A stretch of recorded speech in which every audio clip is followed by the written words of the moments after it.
로마서 6장 5절에서 7절까지 말씀.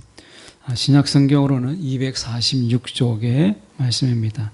신약성경 246쪽 로마서 6장 5절에서 7절까지 말씀 제가 봉독해 올립니다.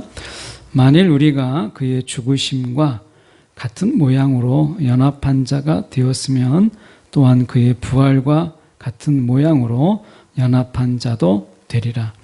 우리가 알거니와 우리의 옛사람이 예수와 함께 십자가에 못 박힌 것은 죄의 몸이 죽어 다시는 우리가 죄에게 종노릇하지 아니하려 함이니 이는 죽은 자가 죄에서 벗어나 의롭다 하심을 얻었음이라. 아멘. 오늘 이 말씀 가지고 연합을 위해 죄에서 벗어나라, 연합을 위해서 죄에서 벗어나라 라는 제목으로 함께 말씀을 나누기를 원합니다. 로마서 특히 이 죄와 관계된 부분에서 이 시제가 중요해요. 현재냐 과거냐 미래냐, 이 시제가 굉장히 중요합니다.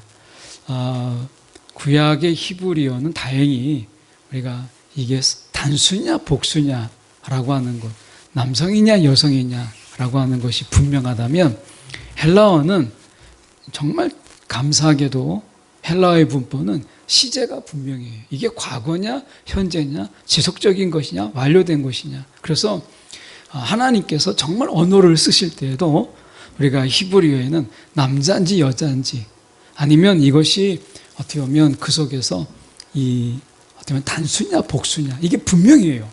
그래서 히브리어에서는 이 단수 복수가 애매한 게 없어요. 너무나 분명한데 이 헬라어는 다행히 시제가 분명하기 때문에 우리가 시제에 대해서 우리가 이제 정확하게 보는 것이 매우 중요합니다. 특히 이 구원에 관해서는 특히 이 시제가 매우 중요한 결정을 지어요. 그래서 우리가 그냥 예사로 읽고 넘어가면 그 구원의 시제성, 그럼 앞으로 내가 구원받을 것인지 이미 구원됐다는 것인지 내가 구원을 어떻게 되는 것인지 하는 이런 부분들, 죄사함을 앞으로 받을 것인지 죄사함 받았다는 것인지 이런 부분에서 결코 헬라어가 애매하지 않습니다. 이것에 대해서 이 시제가 분명한 언어가 헬라어예요. 그러니까 하나님이 우리가 구약은 히브리어로 신약은 헬라어로 이렇게 썼는데 이게 그냥 우리가 볼 때는 우연이 아니라 성경을 우리가 파악하고 이해하는데 정말 하나님이 절묘한 언어들을 택하셨다라고 하는 것을 좀 먼저 말씀드려보고요. 오늘 우리가 이 제목이 반은 맞고 제가 반은 틀려요. 연합을 위해서 죄에서 벗어나라 라는 이 제목은 사실은 반은 틀립니다. 벌써 틀리고 시작해요. 근데 반은 맞아요.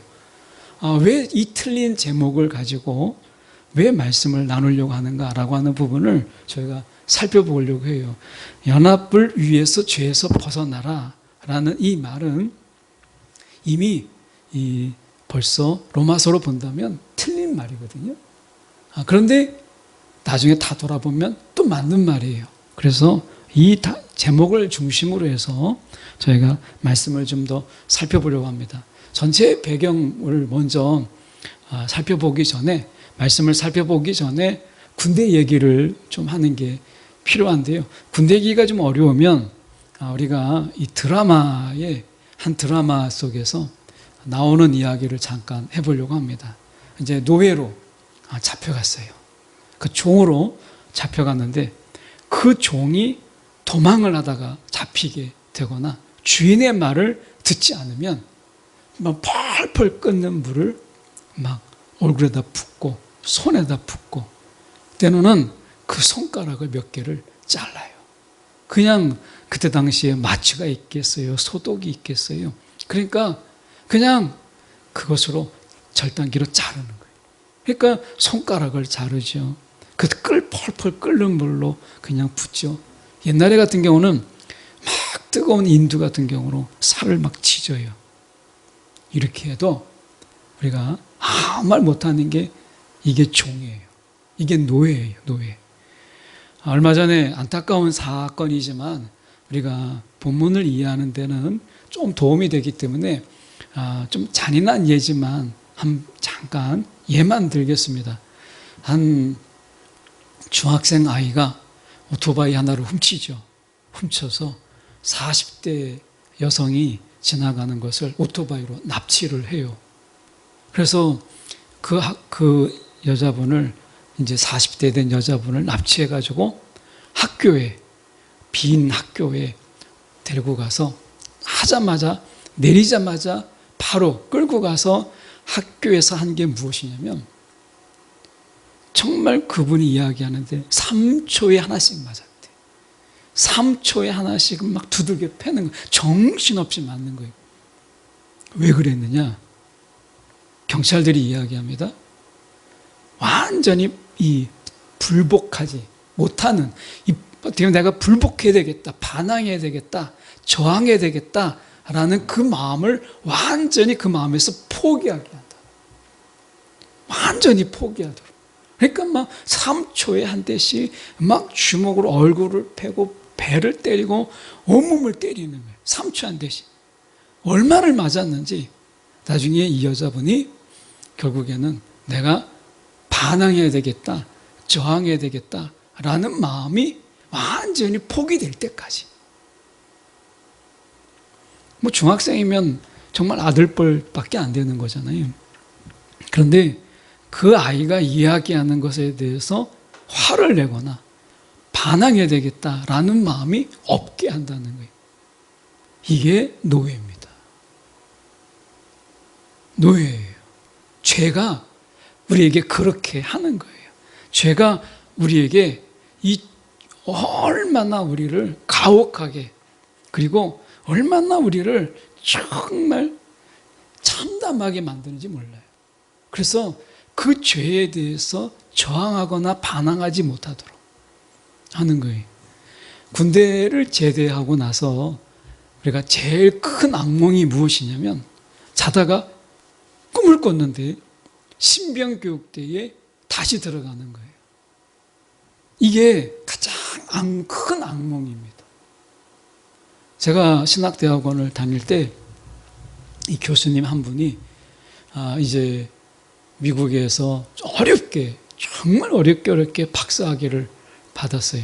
이분이 꾼 악몽이 무엇이냐면, 너 박사학위 취소되었어, 이 말이에요.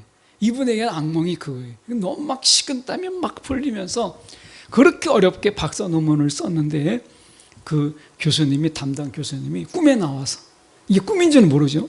처음에는 이제 나중에 벌떡 깨보니까 막 식은땀이 막 흘리는데 그게 꿈인데, 그 자기 지도 교수님이 너 이거 박사학위 취소됐어, 다시 써, 이 말이 그렇게 악몽이라는 거예요. 사람에게는 우리가 악몽 같은 게 있어요. 그 순간에는 도저히 뭐 저항할 수도 없는 그런 악몽이라는 게 있죠. 죄가 우리를 그렇게 하는 거예요. 왜 하나님께서 이스라엘 백성들을 400년 동안 하나님이 종살이하게 하셨을까요? 이것은 우리가 구속사적인 관점에서 본다면, 죄의 지배 아래에 사는 그 삶이 얼마나 처참한가, 죄의 그 다스림 안에서 우리가 살아간다라고 하는 이것이 얼마나 인간 이하의 그 삶을 살아가는가라고 하는 것을 삶으로 그들이 이 현실 속에서 경험케 하는 거예요. 죄의 노예, 종의 삶이라는 것이 이런 거다. 그러니까 육적으로 이미 400년 동안 그들이 종살이하면서 반항 한번, 저항 한번 하지 못하는 거죠. 아마 영화 속에서 보면 애굽의 병사들이 어떻게 해요? 이스라엘 백성들이 뭔가 벽돌을 막 만들다가도 막 너무 힘들어서 쓰러지면, 그러면 병원에 끌고 가서 병원에 데리고 가서 치료하는 게 아닙니다. 채찍으로 막 두들겨 패요. 막 그게 아파서라도 일어나게 막 정신없이 패죠. 그러니까 너무 지쳐도 맞는 게 힘드니까 일을 하는 거예요. 그러다가 죽으면, 너무 과로해서 죽으면 그냥 갖다 버리는 거예요. 그게 노예인 거예요. 죄는요, 우리 가운데 본질적으로 이 죄는 죄에 대해서 반항하지 못하도록, 이 죄에 대해서 저항하지 못하도록 우리를 그렇게 노예화시키는 거예요. 노예화. 그래서 죄가 명령하면, 죄가 지시하면 그것에 대해서 반항하지 못하도록, 저항하지 못하도록, 아니요 라는 말을 못하게 만드는 것이, 이게 죄의 속성입니다. 그래서 시키면 해야 되는 거예요. 이 배경을 가지고 오늘 본문을 가지고 와야 오늘 본문의 말씀이 조금 이해가 됩니다. 자, 우리가 말씀해 보면, 우리가 5절에 보면 이렇게 돼 있어요. 만일 우리가 그의 죽으심과 같은 모양으로 연합한 자가 되었으면, 자, 여러분, 예수님의 죽으심이 진짜인가요? 이미 2000년여 전에 예수님께서는 실질적으로 죽으셨어요. 예수님이 죽은 척 했거나, 우리가 가연설이라고 해서 예수님이 실제 죽지 않았다, 이 땅에 오지 않았다, 그림자에 불과하다, 이런 따위의 이야기로는 우리가 그리스도의 연합을 이야기할 수가 없어요. 예수님께서는 실제적으로 죽으셨어요. 그리고 무덤에 묻히셨어요. 그러니까 예수님의 죽음은 이미 2000년 전에 죽었다라는 것이 중요해요. 왜냐하면 여러분이 지금 살고 있지만 내가 예수님과 함께 거기서 그때 나도 죽은 거예요. 예수님의 죽음을 인정하지 않으면 나의 죽음도 여러분 인정할 수가 없어요. 우리가 예수님이 2000년 전에 죽으셨을 때 나도 그때 죽은 거예요. 그리고 저와 여러분은 예수님과 연합되어서 무엇을 기다리느냐? 5절 하반절에 보면 그의 부활과 같은 모양으로 연합한 자도 되리라. 그의 부활, 예수님의 그 부활, 예수님은 이미 부활하셨지만 우리가 완전한 그 예수님의 부활 속에서 우리도 이제 부활이 있잖아요. 예수님이 부활하심을 보임을 통해서 우리가 부활이 있을 것을 분명히 말씀하신 거예요. 그래서 우리는 예수님 안에서 이미 죽었다라고 하는 것을 우리가 아는 것이 중요한데, 이게 느껴진 게 아니잖아요. 내가 예수님과 함께 죽었다라고 하는 것이 말씀이지만 내가 죽었다라고 하는 것이 느껴지지 않아요. 내가 언제 죽었어? 지금 멀쩡하게 살고 있고, 그런데 더군다나 막 죄의 유혹이 있고 내가 죄 짓는 자고, 그러니까 내가 예수님과 함께 내가 2000년 전에 내가 죽었다는 그 사실을 인정하기가 정말 어렵죠. 그래서 믿음이 필요한 거예요. 믿음이. 자, 믿음이 어느 때 필요하냐? 6절에 보니까 이렇게 말씀합니다. 우리가 알거니와 우리의 옛사람, 이 옛사람이라는 말은 우리가 이 일종의 이런 거예요. 새로운 우리가 이제 새 사람이 되었는데 여전히 우리 안에서 나쁜, 옛날에 가지고 있었던 나쁜 부분들이 우리 안에서 같이 공존하는 옛사람, 이것을 이야기하는 것이 아니라 이 본문에서의 옛사람은 우리가 예수님께 나오기 전에 저와 여러분의 전부, 예수님 앞에 나오기 전에 저와 여러분의 삶의 전부를 옛사람이라고 하는 거예요. 그러니까 예수 앞에 이제 예수를 만나기 전에, 인격적인 예수를 만나기 전에 저와 여러분의 그 삶의 총체적인 삶, 이 삶을 사도 바울은 여기서 옛사람이라고 말하고 있는 것이거든요. 저도 예수님을 대학 때 인격적으로 만나기 전에, 태어나서 어떻게 보면 계속 제가 성장해 나가면서 이제 고등학교, 대학교 1학년에 만났으니까 그때 만날 때까지 저의 삶의 총체적인 그 삶, 이것을 옛사람이라고 하는 거예요. 그러니까 어떤 경우에는 우리가 늦게 만났으면 그 예수님 앞에 나오기 전까지의 모든 삶, 사람마다 그 시간과 길이는 다 다르죠. 그러나 적어도 내가 예수님 앞에 나오기 전에 저와 여러분의 삶의 전부, 이것을 여기서 옛사람이라고 하는 거예요. 이 옛사람이 예수와 함께 십자가에 못 박힌 것은, 이렇게 못 박혔다라고 되죠. 이 못 박힌 것은 이미 과거예요. 과거. 앞으로 못 박힐 것이다가 아니라 이미 못 박혔다라고 하는 거예요. 이 사실은요, 이미 사실인데 내가 느껴지지 않기 때문에 필요한 게 뭐냐면 믿음이 필요한 거예요. 믿음. 그래서 예수님께서 십자가에 죽으셨지만 그 죽으심의 효과를 내가 누리는 자는 믿음으로만 가능해요. 예수님이 십자가에 죽으셨지만 모든 자를 위해서 예수님이 죽으셨어요. 저를 위해서만, 여러분을 위해서만, 우리를 위해서만 죽으신 것이 아니라 예수님의 죽으심은 모든 자들을 구원하시기 위해서 예수님께서 십자가에 죽으셨지만, 그러나 그 죽으심의, 그 구원의 은혜, 그 구속의 은혜를 누리는 자는 믿음으로 예수님의 죽으심을, 내가 연합된 죽음을 인정하는 자만이, 믿음으로 받아들이는 자만이 누리는 거예요. 이게 그래서 믿음이 중요한 거예요. 믿음이 없으면 남의 이야기예요. 남의 이야기. 예수님이 나를 위해서 정말 죽으셨어도 내가 그 예수님과 함께 내가 2000년 전에 내가 죽었다라고 하는 이 사실을 내가 믿음으로 인정하지 않으면 그것은 아무런 의미가 없어요. 왜냐하면 이게 왜 중요하냐면 죄가 우리 가운데 명령을 해요. 저도 군에 있을 때 아주 악질적인 그런 상관이 있었어요. 제가 고등학교 졸업할 때 그 친구는 1학년으로 들어온 고등학교 3년 후배예요. 그러니까 얼굴도 모르죠. 저는 이제 졸업식 가고 있어 막 이제 노래 부를 때 그 친구는 이제 3월에, 저는 2월에 이제 졸업하고 그 친구는 3월에 입학을 했으니까 얼굴도 모르는, 근데 같은 학교에 3년 후배더라고요. 근데 3년 후배인데 얼마나 갈구는지 그 친구가 술 사라, 술 내가 사줄 테니까 먹어라 부터 시작해서 이 방위는 퇴근이 생명인데 이 세상에 퇴근을 안 시키고 막 8시, 9시까지 막 붙잡고 놔주질 않는 거예요. 얼마나 제가 괴롭힘을 당했는지. 세상에 그 친구 때문에 돈도 많이 쓰고 그 친구 때문에 끌려다닌 적도 많고, 그러니까 이 부대 밖에서도 상관을 노릇하는 거예요. 그러니 막 사람들 많은 데서 막 뭐라고 하면 네 하고 막 이름도 대고 막 얼마나 창피해요. 막 그런데 데리고 다니는 거예요.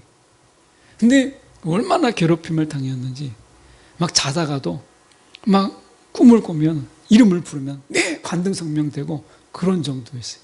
이제 그 친구가 제대하고 제가 어느 정도 짬밥이 돼서 이제 일병이 되고 이제 어느 정도 저도 이제 계급이 생긴 거죠. 그런데도 꿈을 꾸다가 갑자기 너 이렇게 하면 제가 막 관등성명되고 벌떡 일어나는, 뭘 시키면 막 금방이라도 해야 될 것처럼. 이게 죄예요. 죄는 우리 가운데 막 요구하거나 사정하거나 하지 않습니다. 명령합니다. 그럴 때 내가 예수님과 함께 2000년 전에 내가 죽었다라고 하는 것은 난 제대했다. 난 당신과 상관없다. 이거예요. 난 제대했으니까 당신과 상관없다. 이거거든요. 제가 부대에서 근무할 때 대대장이 계셨어요. 그 대대장님이 얼마나 술을 좋아하셨는지 대대 평가에서 저희가 1등을 했어요. 기분이 너무 좋으셔가지고 거기까지는 좋은데 본인이 신던 그 군화에다가 막 술을 따르는 거예요. 그리고 그걸 돌려가면서 먹는 거예요. 그 위생의 더러움보다도 술을 먹으라는 것 때문에 막 도망을 갔어요. 그랬더니 그 대대장님이 이제 다른 친구들한테 저놈 잡아오라고 막 술 기운에 얼마나 도망 다녔는지 결국에는 그 회식이 다 끝날 때까지 부대를 그렇게 도망 다녔던 것 같아요. 죄는요, 우리 가운데 그렇게 명령을 하는 거예요. 그런데 제가 제대했잖아요. 제대하고 나서 그 대대장님을 만났다고 생각해 보세요. 사실 그런 적은 없는데 만났다고 생각해 보세요. 그리고 저한테 명령을 하면 제가 명령을 복종해야 되나요? 아니죠. 제대했으면 아무나 상관이 없는 거예요. 제대했으니까 바로 그런 관계가 죄와 우리와의 관계라는 거예요. 그래서 죄가 우리 가운데 명령하고 지시할 때 우리가 내놓을 수 있는 것은 뭐냐면 십자가예요. 이거 봐라. 십자가를 보여주면 죄는 아무런 말이 없어요. 할 말이 없어요. 왜냐? 우리는 이미 우리가 2000년 전에 예수님이 십자가에 달리실 때 나도 그와 함께 죽은 거예요. 이거는 믿음의 사건이에요. 예수님이 존재하기 전에 나는 있지도 않았는데, 예수님 십자가에 달리실 때 나는 있지도 않았는데 어떻게 그게 가능하냐? 이렇게 이야기한다면 이건 인간의 논리로는 어렵죠. 근데 하나님의 말씀으로는 그렇게 말씀하고 계세요. 그래서 우리는 이미 2000년 전에 예수님의 그 십자가로 내가 죽음으로 인해서 이제 죄가 우리 가운데 막 명령할 때 지금까지는 이 비밀, 이 영적인 비밀을 알지 못해서 저와 여러분이 이 죄가 시키면 네 하고 막 때리는 게 싫고 맞는 게 싫으니까 너무 무서워서 죄가 시키는 대로 한 노예처럼 살았어요. 그 죄의 노예로 사는 거죠. 그런데 예수님께서 십자가에서 죽으실 때 나도 그때 죽었다라는 사실을 알고 믿음으로 받아들이면 죄에 대해서 내가 자유한 거예요. 여기서 중요한 것은 뭐냐면 바로 이겁니다. 6절에 다시 보면 우리의 옛사람이 예수와 함께 십자가에 못 박힌 것은 이미 못 박혔다라는 거예요. 못 박혀야 된다. 우리가 십자가에서 죽어야 된다가 아니라 이미 십자가에서 저와 여러분이 예수와 연합함으로 죽었다라는 사실이 중요한 거예요. 앞으로 십자가에서 죽어야 한다. 저와 여러분이 여러분 십자가에서 죽어야 됩니다. 이게 아니라 이미 죽었다라는 거예요. 이미 죽었다. 이게 중요한 거예요. 사도 바울은 우리 가운데 이미 예수님이 십자가에 죽으실 때 저와 여러분이 십자가에 이미 죽었다. 죄와는 전혀 상관이 없는데 그동안 죄의 지배 아래서 우리가 네네 하면서 살았다는 거예요. 이 복음의 비밀을 아는 자는 이제 죄에서 자유해요. 이게 얼마나 감사한지 몰라요. 죄에서 자유하다는 거예요. 우리는 죄가 명령해도 우리는 그 어떤 것도 우리가 듣지 않을 수 있어요. 그럼 죄가 뭐겠어요? 오늘 이 죄라고 하는 것, 우리는 하나님께 반항하고요. 우리의 이 삶을 우리가 완전히 망가뜨리는 거예요. 죄라고 하는 것은 내가 없는 거예요. 내가 망가지는 거예요. 그래서 우리가 보면 TV 같은 데 보면 마약 이야기 나오잖아요. 그 마약 그거 잘 나가던 그런 사람들이 그 마약 하나 이것 때문에 완전히 폐가 망신하고 그리고 다시는 얼굴 뜨지도 못하게 하는 이런 거잖아요. 마치 죄가 그런 거예요. 죄가 우리들을 그렇게 이끌고 가고 우리를 그렇게 망가뜨려요. 그래서 말씀에 우리가 보면 이렇게 말씀합니다. 말씀해 보면 우리가 7절에 가서 보시죠. 6절 하반절 죄송합니다. 6절 하반절에 보면 죄의 몸이 죽어 다시는 우리가 죄에게 종노릇하지 아니하려 함이라. 종노릇하지 않기 위해서. 예수님의 십자가의 죽으심은 다른 거 아니에요. 우리가 종노릇하지 아니하기 위해서 그렇게 한 것이에요. 오늘 우리가 사람이 살면서 어떻게 죄 짓지 않을 수 있어? 맞죠? 우리는 죄 지면서 살아요. 그런데 그 죄를 싸울 수 있다는 거예요.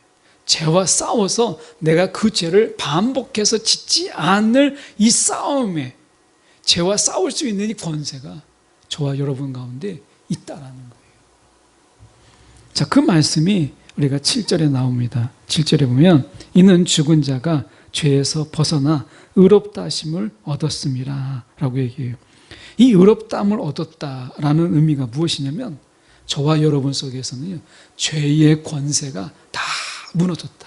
죄의 권세가 깨트려졌다. 예수님이 십자가로 말미암아 죄의 권세가 깨져버렸어요. 죄의 권세가 무너져 버렸어요. 그래서 죄가 여러분을 겁박하고 우리를 겁박해도 이것에 대해서 전혀 겁먹을 게 없어요. 죄는요, 너 내 말 안 들으면 저주받는다?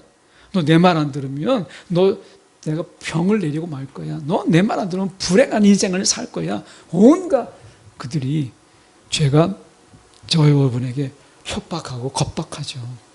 때로는 죄가 그러잖아요. 너 내 말 안 들으면 너 정말 불행한 인생 살 거야. 이렇게 이야기합니다. 막 저주를 쏟죠. 너무 무서운 거예요. 그러니까 내가 죄의 이 말을 듣는 거예요.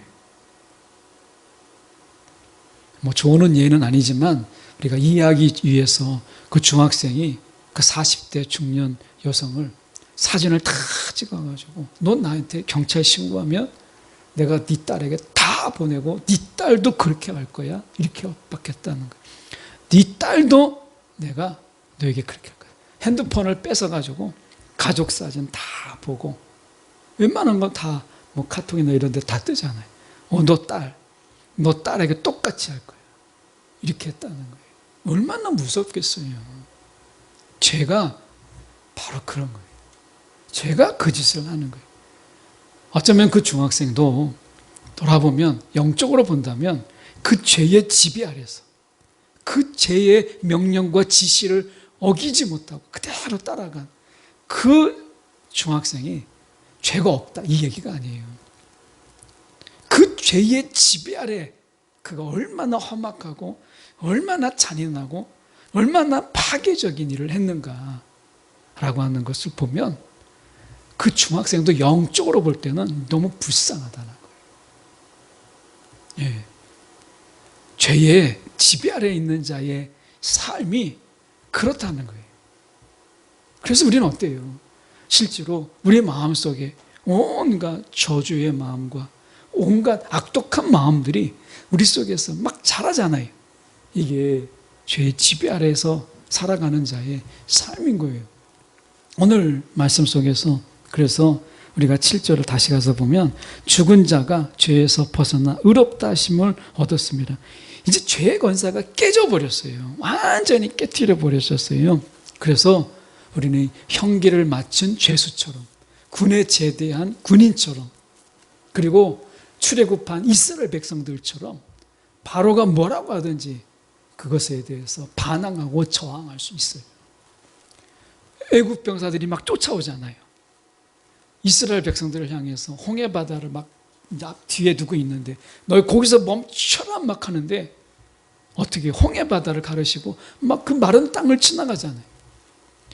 애국 병사들이 또 바로가 막 멈추라고 해서 멈출 필요가 있어요? 아니죠. 이미 출애굽했는데 이미 바로와는 전혀 상관없는 자가 된 거잖아요.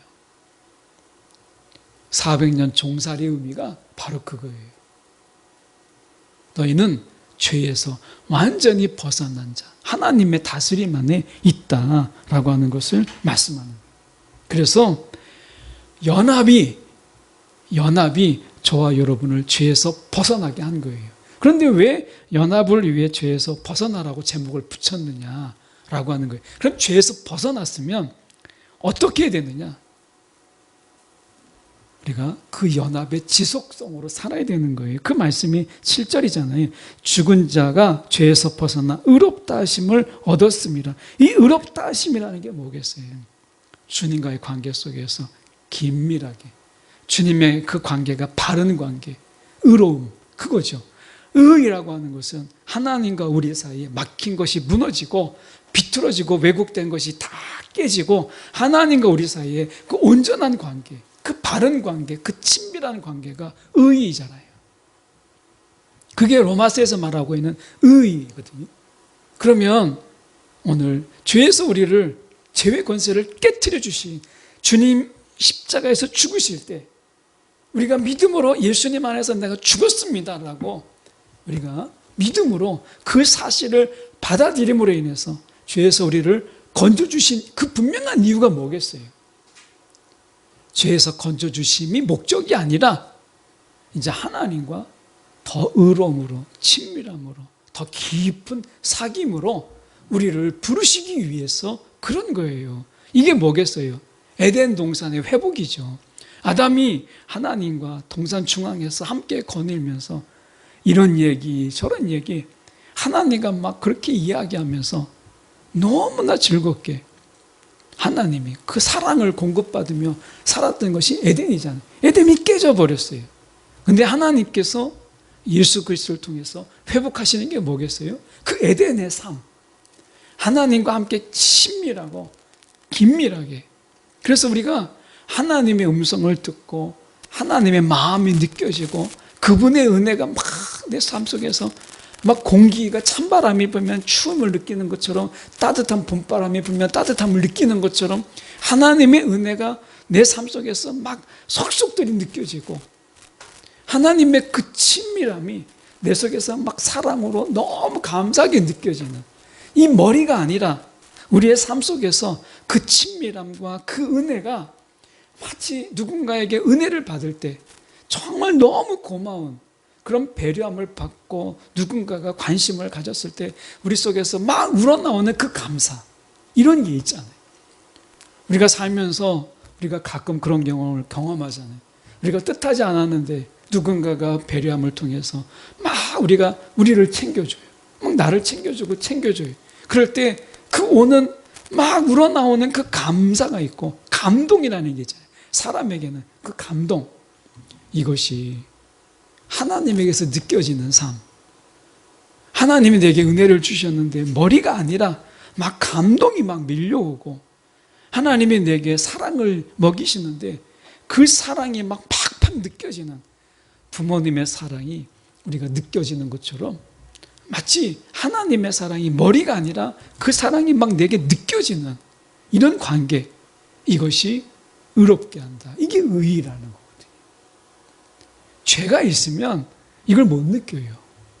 죄가 있으면 이것을 우리가 알지 못하기 때문에 감동받지 못하는 거예요.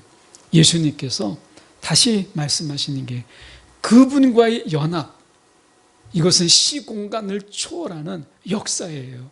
이건 놀라운 역사예요. 구약의 이스라엘 백성들도 동물의 제사로 제사함을 받는 게 아니에요. 그거는 하나님께서 잠시 간과하시는 거, 못 본 척 하신 거예요. 동물의 제사로, 동물의 피로 죄사함 받는 게 아니라 그들도 예수 그리스도의 십자가, 그것으로 말미암아 예수님의 보혈로 구약의 사람들도 죄사함을 받은 거예요. 오늘 여러분 믿음으로 2000년 전에 저와 여러분이 예수님이 십자가에서 죽으실 그때에 나도 예수님과 함께 죽었다. 이 믿을 수 없는 사건이잖아요. 이해되지 않는, 어떻게 시간과 공간을 초월해서 타임머신을 타고 간 것도 아니고 예수님이 십자가에 죽으셨을 때 어떻게 내가 죽었냐. 이해는 안 되죠.